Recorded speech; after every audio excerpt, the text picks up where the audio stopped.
What's up everyone, welcome back to another What If video. Today, we'll be continuing the highly popular series, What If Broly Was Sent to Namek. In the last part we briefly touched upon a few things. For one, we had the end of the Buu Saga, as well as the beginning of Battle of Gods with Beerus' introduction. But on top of that, one of the more unique aspects of that What If was the fact that future Broly was a thing. And we got to briefly cover Trunks' timeline to see how that was going. We'll be seeing more of that in this video. For this part, let's set a like goal of 3,000 likes, and once we hit that, I'll continue with the final part of the scenario. Anyways, let's pick up from here. So as requested, we will be covering what happened with future Trunks and future Broly. The first portion of this video will be dedicated to that timeline, but it directly ties into the present timeline. And you'll see what I mean in a bit. Following Broly's arrival on Earth in the future, Shin and Kibito decided that they want to train Trunks and Broly. Trunks is glad to go, but as for Broly, he's still a permanent resident of Namek, so he's only going to visit occasionally. Thankfully, with instant transmission, he can move between planets pretty easily, allowing him to have this flexible schedule. Trunks remains with Shin and Kibito as a student. They're very impressed with this mortal, as expected of someone who's part Saiyan. He is making some great progress in his training as well, as is Broly, even though he isn't here as frequently. Things in Universe 7 remain somewhat normal, but one day, Shin tells Trunks that they need to be on high alert. Trunks of course is concerned, he's never seen Shin so upset. The way he said it makes it seem like there's some sort of threat coming their way, and there is. Shin explains, he's heard from Universe 10 that their Supreme Kai, Gowasu, is dead. It could be some freak event, but Shin still wants to remain on alert. It wasn't a completely separate universe after all, but as a Kai himself, he would want to make this known. But they don't know who is responsible for killing Gowasu or why. However, there is one prime suspect. When Gowasu died, the god of destruction in Universe 10 did as well, which is what alerted all the other gods of the other universes. They found Gowasu with a stab wound. And as for his apprentice Kai, Zamasu, he was nowhere in sight. They don't want to jump to conclusions, but at the moment, he is the prime suspect. Although it is entirely possible he was kidnapped or something.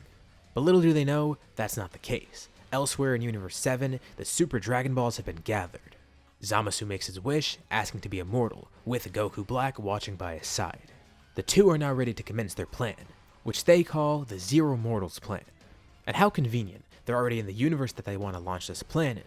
They're aware that a mortal from Universe 7 actually messed with time, so not only did they come here for the Super Dragon Balls, but they wanted to make sure that they could fix that, and deal with the mortal that thinks he's above the gods. Beerus is still asleep right now, but Whis makes contact with Shin. He tells Shin someone's gathered the Super Dragon Balls and made a wish. Remaining neutral, Whis doesn't want to get involved, but with Beerus asleep and Whis having Beerus' interest in mind, he does have to tell Shin. The timing seems very coincidental, but who else could use the Super Dragon Balls other than a god? You'd need to know the language to speak to Shenron in. Not to mention, having the ability to go through space and tracking the Dragon Balls down. There's no doubt about it now, it must have been Zamasu. But what is Zamasu up to? Zamasu and Goku Black have a target in mind, and it's not the Supreme Kai first. It's something a little more pressing. We pan over to planet Namek, enjoying its prolonged peace. The Namekians go about their day, with Broly there unaware of what's happening around the universe. But unexpectedly, he hears explosions and fighting in the distance, and he can sense the ki of some Namekians rising. This definitely isn't any normal training. They're fighting too seriously here. Quickly, Broly puts his fingers on his forehead and teleports over, even though he can't sense the threat. But when he gets there, his jaw drops. He sees what appears to be a Kai, and someone that looks like Goku. But it obviously isn't Goku, just a look-alike. But who cares if it's Goku or not, because he's attacking Namekians. Broly doesn't play around and immediately begins fighting. Goku Black and Zamasu came here first to exterminate the Namekians. They're aware Dragon Balls existed here, and they wanted to make sure no one could revive the Supreme Kai once they kill him.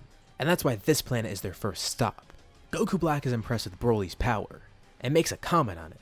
It's too bad though, it won't be enough to save the Namekians and the planet itself. But the thing is though, Broly's not at full power right now, and he's also starting to feel an anger which he hasn't felt in a while.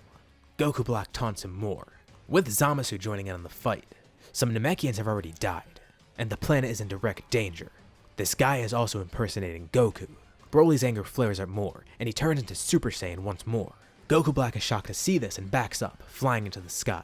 But Broly jumps up, launching himself into the air. He doesn't hold back, he puts all its power into a punch and goes right through Goku Black's chest with it. Zamasu looks in horror as he watches the life fade from Goku Black's eyes, with Broly then flinging him into the ground. Zamasu rushes to heal him, but it's too late. And just as he does, Broly screams, launching a mouth beam towards Zamasu.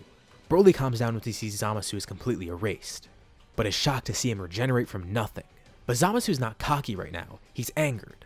Summoning all his power, he begins charging a ball of energy and flies up into the sky. He plans to blow up the planet. He launches an attack, and of course, Broly is able to counter it, but really, it serves as a distraction, because Zamasu realizes he's screwed and he needs Goku Black to come back. He was able to think really quickly, and his new plan is to gather the Dragon Balls, revive Goku Black, and then make him immortal. Then they can destroy this planet. He is panicked at the moment, but the good thing is he can't be sensed by Broly. Not to mention, he has the Kai Kai, so he's able to move around the planet quickly. But with power surging through him, Broly begins to focus. With the little training he's had with the Kais, he would at least have a trace amount of God Ki within him. And it hits him, that's the reason he couldn't sense Zamasu before. He already briefly had God Ki revealed to him by the Kais, and he assumes that may be the reason he doesn't know where Zamasu is. So he focuses, and it works. He can sense Zamasu, teleporting around the planet. He instant transmits to Zamasu, who's already snuck into a Namekian village and gotten a Dragon Ball. How did Broly find him? He shouldn't have been able to be sensed. Broly keeps beating him down. Even if Zamasu can't die, Broly can still hurt him at least and hold him off. Telepathically, Broly warns all the Namekians to hide. But Zamasu laughs. He could hear the warning and tells Broly. It's not like it matters though. Broly is still holding Zamasu off. And getting angrier by the minute. Who does this guy think he is? He needs to control his anger though. He doesn't want to lose control. It's been a while since that happened, but it might again. However, 5 people suddenly show up on Namek. One of them is Trunks and he sees Broly, asking if he's alright. Broly's beginning to calm down, and he sees Shin and Kibito there as well. But he doesn't recognize the other two, although their mere presence terrifies Zamasu. One of them, a purple Catman, walks up right to Zamasu. Zamasu stutters as he mumbles the words, "Lord Beerus." Beerus is pretty sleepy right now, he just woke up, and he's angered that he even had to be awoken. So he's not going to mess around here. He lifts his hand up and tries to casually erase Zamasu, but Zamasu laughs as he regenerates. Oh, an immortal. What a pity. Shin and Trunks paralyze Zamasu to hold him in place, while Beerus turns to Whis. Although he can't kill Zamasu, he can still do something else with him. Whis generates a shield made of Kachikachin. Shin and Kibito immediately perk up at the appearance of it. It's very reminiscent of the Z-Sword. That sword must have come from Beerus then. Not only is the shield made of the strongest material in the multiverse, but it's imbued with a seal to make it even stronger. Beerus lifts up the shield and taps Zamasu with it. As Beerus says goodbye, Zamasu's confused, but suddenly he gets sucked into the shield, getting sealed within it. What a pest. Wait, Shin and Kibito are confused. Does that mean someone's sealed within the Z-Sword too? Beerus tells them, don't worry about that, that's something completely different. Not some crazy threat, just a nuisance. Beerus hands the shield to Whis, as Broly thanks them for their help and bows down. He's heard about them, but he hasn't seen them yet. And he tells them about the Goku imposter too. They go over to where Goku Black's body is. Trunks is appalled to see a Goku look like, but Broly assures it's not actually Goku. He had something to do with Zamasu and was working with him, but Broly doesn't have the slightest idea of what was going on here. He was just protecting his planet. And this is what I mentioned at the beginning of the video. This ties directly into the present timeline, because with all this happening, the Zamasu arc has been prevented. Sure, there's still a giant mess to clean up, but all has gone well. And you know, Beerus has an interest in this Broly guy. Same with Trunks. He did have a dream about some Saiyan, someone who could be his rival, but that's another story for another day. The future timeline gets to remain. Broly and Trunks have somewhat of a happy ending, or really, a new beginning. And that means we could transition over back to the present timeline, which is going peaceful at the moment. Unbeknownst to them, they just avoided a huge threat. Zamasu still could be an issue in this timeline, but he's smart about it. First of all, he never has an encounter with Goku, which angers him, because Goku has no reason to go to Universe 10 here. Also, if he ever did consider going through with his plan, he could use the time ring to view other timelines and see what was going on with Zamasu's there. And covertly, he'd look in and see, yeah, he's screwed. So it's best to stay put here. Crisis avoided in both timelines. And in the last part, I left something up to you guys. What did you want to do with Broly's training? We mentioned that Broly wanted to leave Namek temporarily, just to get some good training in. And the two options were training with Beerus and Whis, or training on Yardrat, and many said Yardrat, and I agree. First of all, Broly training with Beerus seems a little, well, predictable, frankly. I've done it before, other people have done it before, so it wouldn't really be too interesting. But the big reason why I prefer Yardrat is because it fits Broly better in my opinion. Sure, Broly is strong, but this version of Broly is much smarter, and a much more analytical fighter, and he's already had training on Yardrat. He could always pursue Super Saiyan God later. Instead, now, he'd rather surpass his normal Super Saiyan state. as well as wanting to learn those Yard Rat abilities that he's heard about before, but abilities that he didn't have time to learn. He was always curious about what the Yard Rats had in mind, so he wants to go there and see what they had for training. He says goodbye to his fellow Namekians as he teleports away, going to train on Yard Rat for another year. His training is uninterrupted, and he grows pretty strong, being able to learn some interesting and powerful new techniques and abilities. In terms of the timing of this is around the time after the Universe 6 tournament ended, which is where we left off with Broly in the last part. So, while Goku and Vegeta are doing their thing, Broly's getting training on Yard Rat now. One of his main priorities is ascending Super Saiyan. He's felt before within him that anger that he once had trouble controlling. If he's somehow able to control it and harness it, he may be able to use it to power up his Super Saiyan form. If he's able to do this, he'll be unstoppable. He'll be able to defend Namek as effectively as he can. Even though he's really strong with Super Saiyan, he can tell that he can go way above that if he trains. Not to mention, those Yard Rat techniques that he wanted to learn. He vaguely heard about them before when he was on Yard Rat, but he doesn't know too much about it. Instant transmission is just part of the training. There's a whole separate thing out there called Spirit, and with training on Yard Rat, he'll be able to control his spirit and use odd but powerful techniques that can empower him during battle. There's so much to learn here. The Yard Rats are basically jacks of all trades. Some of these abilities like gigantification and multiplication are only to help the Yard Rats, since they're relatively weak and this makes them look a lot stronger. Of course, things like this may be useful for Broly, but that's not his main interest. He'll pick those up along the way. Really, what he's interested in is two other abilities, both involving spirit control. Of course, one of them is the ability to heal. There are a few Namekians that he knows that have that ability, and if he got that for himself, that would be very useful. But there's also something really odd that the Yard Rats know, Forced Spirit Fission. It seems extremely complicated to learn, but he wants to do that anyways.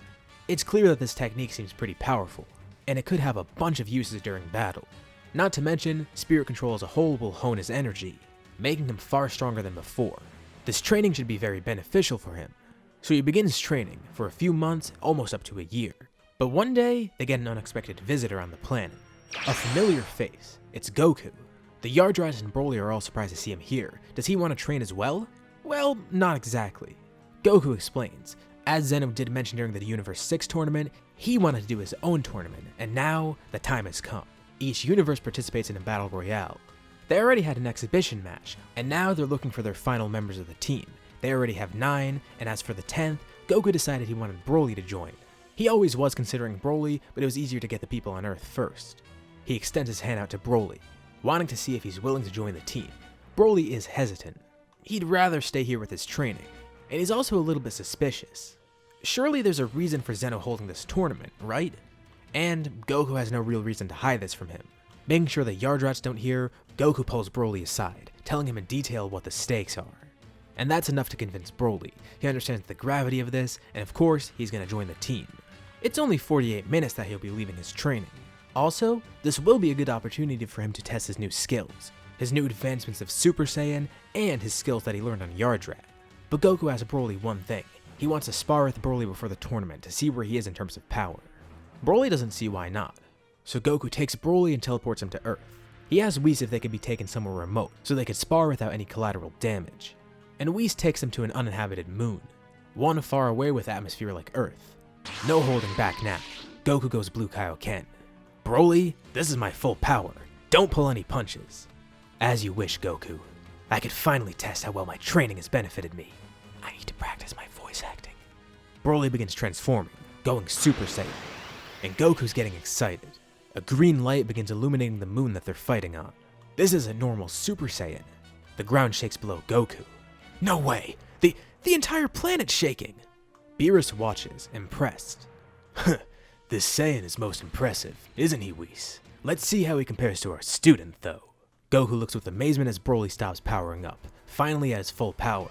Goku's even shielding his eyes, not only blinded by the aura, but the shockwaves from Broly powering up. He's never seen anything like this before. Broly has shown off his own unique version of Super Saiyan 2. It's essentially like his Super Saiyan full power form that we saw in the Broly movie with the green hair, but mastered and powered up to be Super Saiyan 2. Think of what Kale's Super Saiyan 2 is like, it's essentially that. Well, Goku, are you ready? Broly, you never cease to amaze me. Let's do this. The two fly towards each other, and here is a good place to leave off for now. So what did you guys think about this part?